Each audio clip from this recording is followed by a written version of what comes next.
Hello everyone, welcome to my YouTube channel source of study.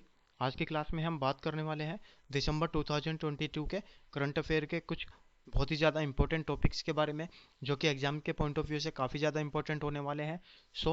दिसंबर के current affair से related ये part 1 की video है और आज की वीडियो में मैंने 5 ही टॉपिक्स को कवर किया है। क्योंकि टॉपिक्स थोड़ा ज़्यादा लेंथी है, सो वीडियो थोड़ा सा लंबा होने वाला है। आप लोगों से मेरी रिक्वेस्ट है कि करंट अफेयर के टॉपिक्स को अच्छे से प्रिपरेशन करें, ताकि एग्जाम्स में आपको किसी भी तरह की आंसर देने में कोई परेशानी ना हो। आप लोग मेरे साथ वीडियो के एंड तक जरूर बने रहें और जो भी आपको इंपॉर्टेंट पॉइंट्स लगते हैं उनको नोट डाउन साथ साथ करते रहें। चलिए आज की क्लास को स्टार्ट करते हैं। So the first topic is uniform civil code. Uniform civil code आजकल चर्चा का विषय बना हुआ है और काफ़ी ज़्यादा न्यूज़ में है, तो इससे एग्जाम्स में क्वेश्चंस आने के चांसेस थोड़े ज़्यादा हो जाते हैं। तो यूनिफॉर्म सिविल कोड क्या होता है, क्यों इस पर चर्चा आजकल ज़्यादा हो रही है, वो हम इस टॉपिक में डिस्कस करेंगे।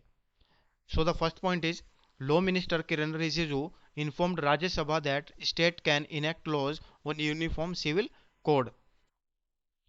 लॉ मिनिस्टर ने राज्यसभा में एक स्टेटमेंट दी है कि यूनिफॉर्म सिविल कोड के ऊपर स्टेट्स भी कानून बना सकते हैं। Second point is article 44 of the Indian constitution provides that the state shall endeavor to secure for the citizen a uniform civil code throughout the territory of India। यहाँ पे एक चीज़ इंपॉर्टेंट हो जाती है कि आर्टिकल 44 जो है वो यूनिफॉर्म सिविल कोड के बारे में बात करता है और कहता है कि राज्य को ऐसा प्रयास करना चाहिए कि पूरे इंडिया में एक यूनिफॉर्म सिविल कोड बनाया जाए, ताकि सारे सिटीजन्स के लिए एक सिक्योरिटी हो, यानी कि जो रिलीजियस जो लॉज हैं वो सबके लिए एक जैसे हों। Personal laws such as intestacy and succession, wills, joint family and partition, marriage and divorce relate to entry 5 of list 3rd concurrent list of 7th schedule to the constitution, and hence the states are also empowered to legislate upon them। इन सारे subjects के ऊपर भी, जैसे marriage है, divorce है या फिर joint family से रिलेटेड इश्यूज है, उनके ऊपर भी स्टेट जो है कानून बना सकता है।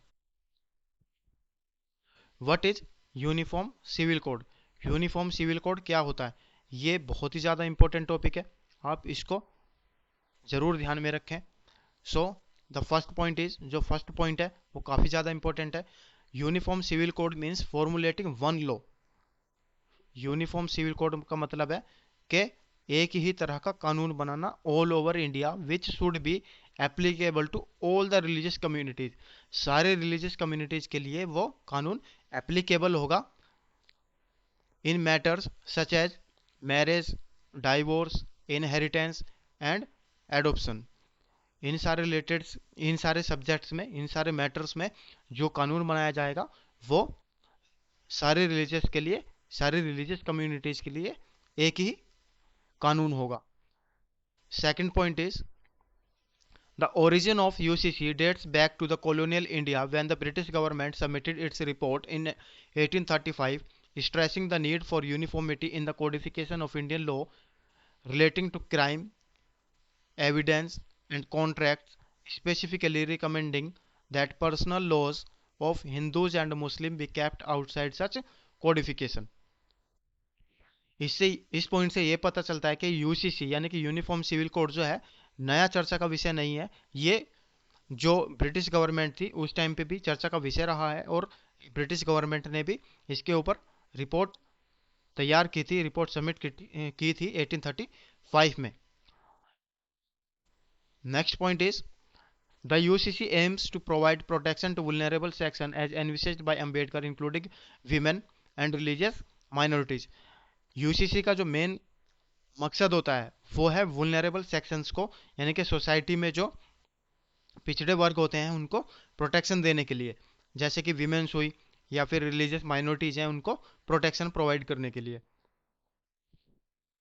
Next point is when enacted the code will work to simplify laws that are segregated at present on the basis of religious belief, like Hindu code bill, Shariat law and others.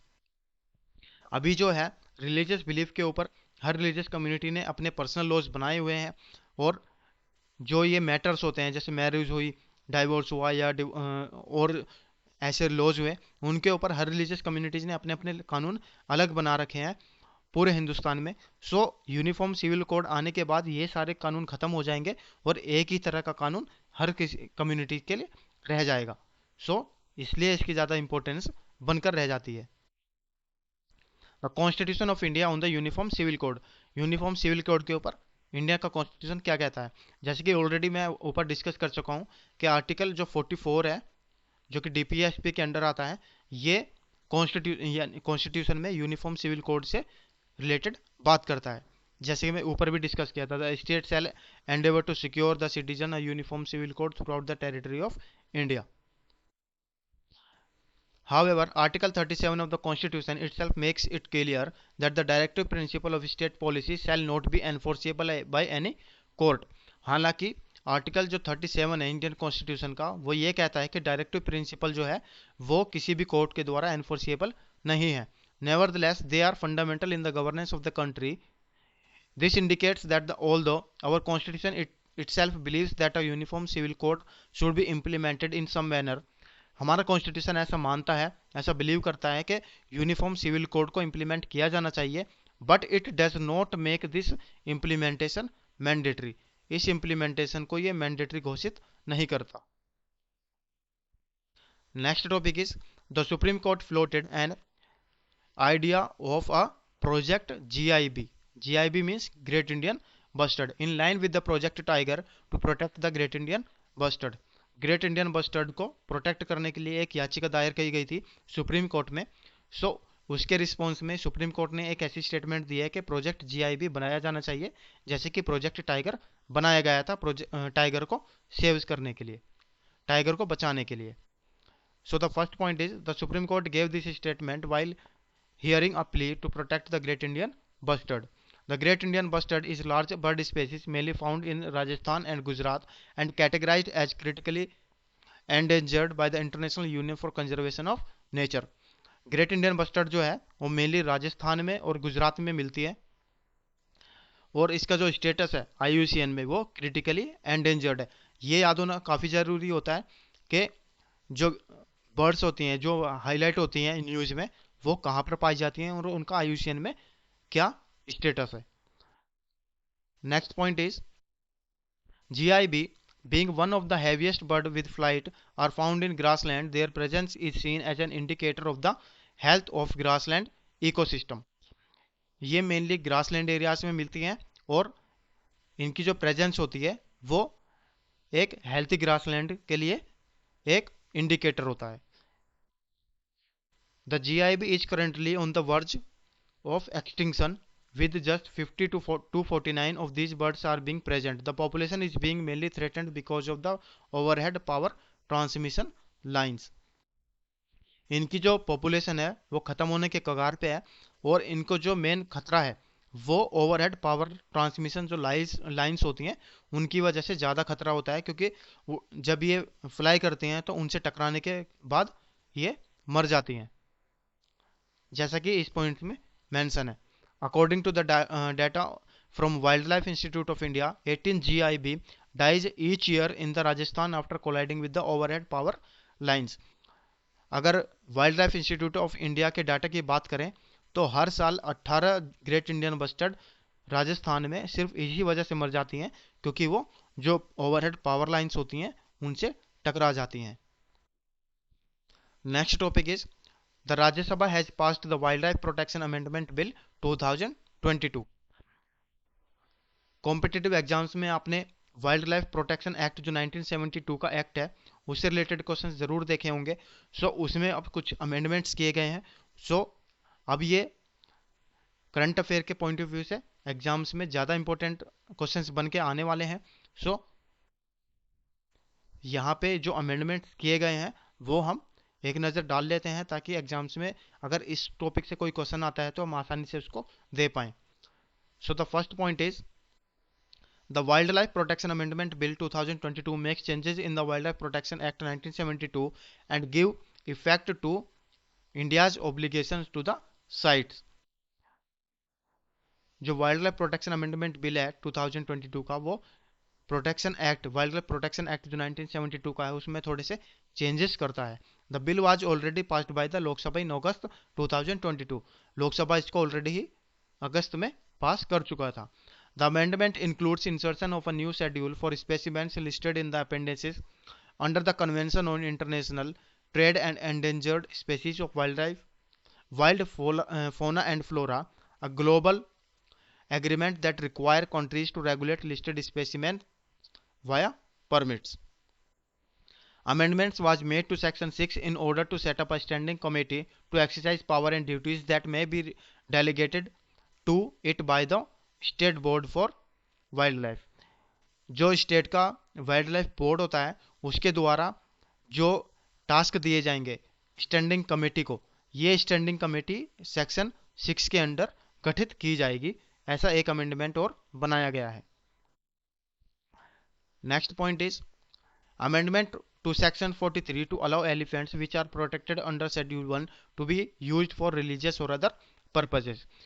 Section 43 में भी amendment किया गया है जिसके अंदर ये बात कही गई है कि एलिफेंट्स जो हैं जो कि शेड्यूल 1 के अंडर प्रोटेक्ट किए जाते हैं उनको रिलीजियस और अदर पर्पज के लिए इस्तेमाल किया जा सकता है। Next point is the amendment will introduce Section 49E to empower the central government to set up a management authority to grant permits for importing or exporting specimens.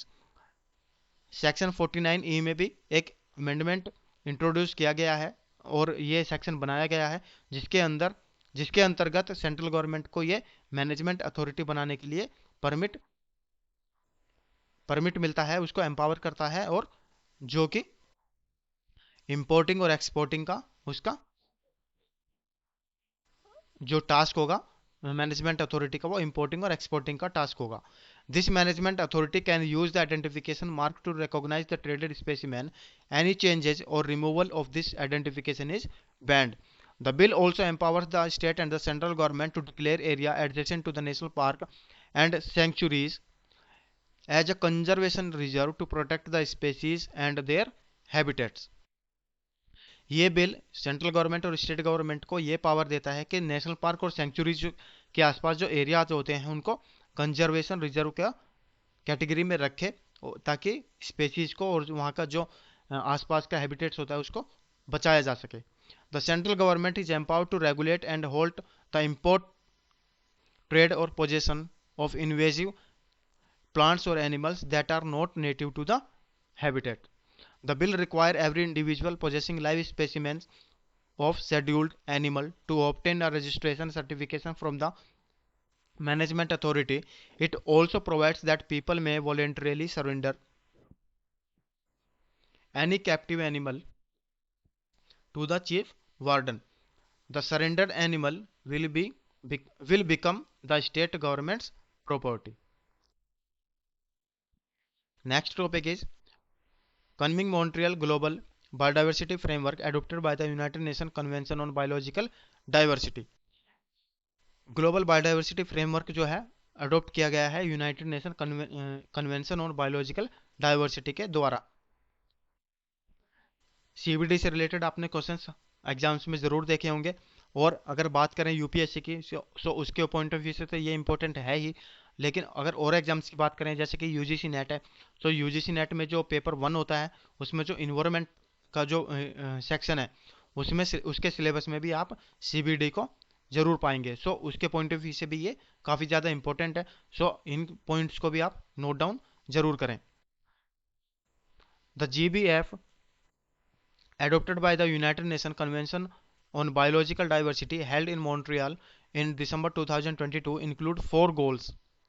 यहाँ पर 4 गोल सेट किए गए हैं और 23 टारगेट को set किया गया है ताकि बायोडाइवर्सिटी के लॉस को बचाया जा सके और नेचुरल इकोसिस्टम को रिस्टोर किया जा सके 2030 तक।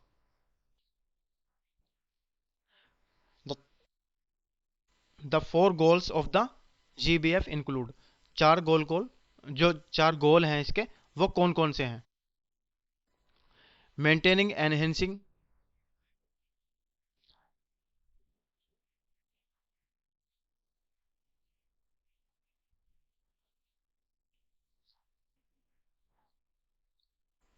First point is maintaining, enhancing or restoring the integrity, connectivity and resilience of all ecosystem, halting human induced extinction of threatened species and reducing the extinction rate and risk of the all species, maintaining genetic diversity within population of wild and domesticated species, sustainably using and managing biodiversity and valuing nature's contribution to the people. अब बात करते हैं targets की। इस framework के कौन कौन से टारगेट्स हैं। So the first point is protecting at least 20% 30% of the world's land, water, coastal and marine areas, restoring at least 30% of the degraded terrestrial, inland water, coastal and marine ecosystem, reducing or eliminating the loss of area with high biodiversity importance, cutting global food waste in half and reducing overconsumption and waste, reducing the use of pesticides and hazardous chemical by half, phasing out reforming subsidies that harm biodiversity by at least $500 billion US per year and scaling up incentive for conservation and sustainable use, mobilizing at least $200 billion US per year in funding from all sources for biodiversity related causes, increasing international financial flows to developing countries to at least $20 billion US per year by 2025 and at least $30 billion US per year by 2030, preventing the introduction of invasive species and reducing the establishment of other known or potential invasive species, requiring large and transnational companies to disclose their risk and impact on biodiversity. Convention on biological diversity, CBD क्या है?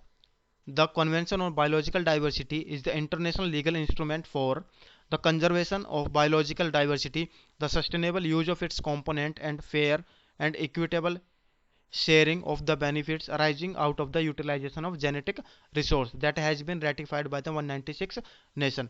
एक तो यहाँ पे जो इसके Nations हैं, जिन Nations ने इसको रेटिफाई किया है उनकी संख्या जो है 196 है, और जो इसका जो सीबीडी है वो एक इंटरनेशनल लीगल इंस्ट्रूमेंट है ताकि बायोडाइवर्सिटी को कंजर्व किया जा सके,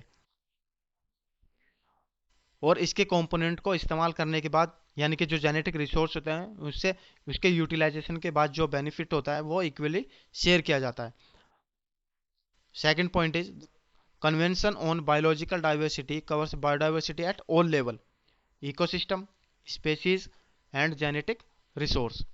It also covers biotechnology, including through the Cartagena Protocol on Biosafety. The Secretariat of the Convention on Biological Diversity is based in Montreal, Canada. Its main function is to assist government in the implementation of the CBD and its programs of work, to organize meetings, draft documents, and coordinate with other international organisation and collect and spread information. ये वाला point काफ़ी ज़्यादा important है क्योंकि ये CBD के functions के बारे में बात करता है।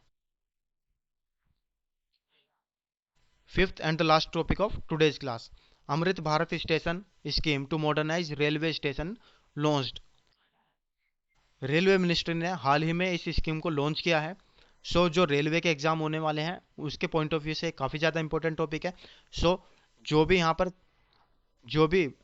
जो स्टेशंस को मॉडर्नाइज करने के लिए जो गवर्नमेंट ने ऑब्जेक्टिव्स रखे हैं इस स्कीम के अंडर, वो सारे आपको पता होने चाहिए। वो उन सारे पॉइंट्स को मैंने यहाँ पे नोट्स में डाला है। इन पॉइंट्स को आप जरूर नोट डाउन करें। आप चाहें तो थोड़े वीडियो को पॉज करके इन पॉइंट्स को नोट डाउन कर सकते हैं क्योंकि ये एग्जाम के पॉइंट ऑफ व्यू से काफ़ी ज़्यादा इंपॉर्टेंट है। मैं सारे पॉइंट्स को रीड आउट नहीं करूंगा क्योंकि फिर बहुत ही ज़्यादा लंबा वीडियो हो जाता है। आप लोगों से मेरी रिक्वेस्ट है कि आप इन सारे पॉइंट्स को नोट डाउन जरूर करें ताकि एग्जाम्स में अगर इनसे रिलेटेड कोई भी क्वेश्चन आता है तो उसको आप आसानी से टैकल कर सकें। ये यहाँ पे 5 पॉइंट्स हैं जो कि इसी स्कीम के ऑब्जेक्टिव्स में रखे गए हैं। सो इन पॉइंट्स को आप नोट डाउन कर सकते हैं। आगे बात करेंगे हम क्वेश्चन बैंक की। जो भी टॉपिक्स मैंने ऊपर डिस्कस किए हैं उनसे रिलेटेड ये क्वेश्चंस हैं। मैं अपने हर वीडियो में ऐसे क्वेश्चंस बनाकर लेकर आता हूं ताकि आपको ये भी पता चल सके कि एग्जाम्स में किस टाइप के क्वेश्चंस आ सकते हैं। सो इन क्वेश्चंस के आंसर्स को आप कमेंट बॉक्स में देने की कोशिश करें ताकि आपको टॉपिक्स को पढ़ने के साथ साथ आपके क्वेश्चन प्रैक्टिस भी हो जाए। So the first question is which of the following article of the Indian constitution gives the explanation of uniform civil code. Uniform civil code की एक्सप्लेनेशन कौन सा आर्टिकल इंडियन कॉन्स्टिट्यूशन का देता है? आर्टिकल 46, आर्टिकल 44, आर्टिकल 47 या फिर article 48। Second question is the great Indian bustard is the state bird of which of the following Indian state. Great Indian bustard कौन से राज्य का राज्य पक्षी है? राजस्थान, महाराष्ट्र, हिमाचल प्रदेश या फिर Uttarakhand. Third question is with reference to the Wildlife Protection Amendment 2022, consider the following statements and choose the correct option. The first option is the bill has been passed by the Rajya Sabha only. It makes changes to the Wildlife Protection Act 1972. It allows central government to set up the management authority to grant permits for importing or exporting specimens. Fourth is standing committee would be set up to exercise power and duties that may be delegated to it by the state board for wildlife. So these are the options A, B, C, D, and you have to choose the correct one. Fourth question is consider the following statements regarding the Convention on Biological Diversity and choose the correct option. यहाँ पे आपको convention on biological diversity के बारे में statements पढ़नी है और उनमें जो राइट ऑप्शन है उनको बताना है। The first option is the convention on biological diversity covers biodiversity at all level, ecosystem, species and genetic resource. Second is the secretariat of the convention on biological diversity is based in London.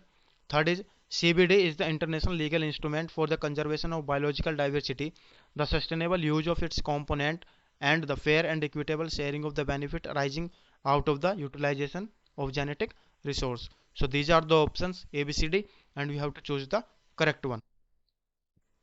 Fifth and the last question of today's class. The Amrit Bharat Station Scheme has been launched by which of the following? Amrit Bharat station scheme को कौन सी ministry ने launch किया है? Ministry of civil aviation, ministry of railway, ministry of communication या फिर ministry of defence. सो ये सारे क्वेश्चंस थे टॉपिक से रिलेटेड जो कि एग्जाम्स में आने के चांसेस बने रहते हैं। सो आप लोगों से मेरी रिक्वेस्ट है कि इनके आंसर्स को आप कमेंट बॉक्स में दें और जो भी टॉपिक्स हमने डिस्कस किए हैं ऊपर उनको आप नोट डाउन जरूर करें। मैं वो बात बार बार बोलता रहता हूँ कि आप जो टॉपिक्स भी आप देखते हैं उनको नोट डाउन जरूर करें ताकि आपको वो टॉपिक्स दिमाग में रहें। अगर आप रिवीजन के टाइम पे पूरा रिवीजन नहीं कर पाते हैं तो एग्जाम्स में आपको वो चीज़ याद आ जाए और आप आंसर्स को दे पाएँ। सो आज की क्लास को यहीं ओवर करते हैं और आप लोगों से मेरी रिक्वेस्ट है कि अगर आप लोगों ने मेरे चैनल को सब्सक्राइब नहीं किया है तो प्लीज़ चैनल को सब्सक्राइब करें, वीडियो को लाइक करें और वीडियो को ज़्यादा से ज़्यादा शेयर करें। Thank you so much for joining the class.